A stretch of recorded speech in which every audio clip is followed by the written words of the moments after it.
বন্ধুরা, আজকে সেই ছাগলটা যে ছাগলটার ভিডিও আপনারা দেখেছেন, এত সুন্দরভাবে পোষ নিয়েছি, সেই ছাগলটাকে নিয়ে চলে গেছে। তো সে আমার কাছে শুধু 300 টাকা পেত।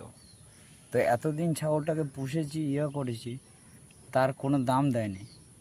আরও এমন পরিস্থিতির মধ্যে আমি চলছি যে কেউ এই অসময়ে আমার পাশে কেউ দাঁড়াচ্ছে না। কিন্তু আগে যে সময় আমি ভালো ছিলাম, অ্যাক্সিডেন্ট হওয়ার আগে, মানে আমার মধ্যে অ্যাক্সিডেন্ট হয়েছিল, তো মাথা ফেটে গেছিলো। তো যার কারণে আমার মানে শরীরের সমস্ত রক্ত বেরিয়ে গেছিলো।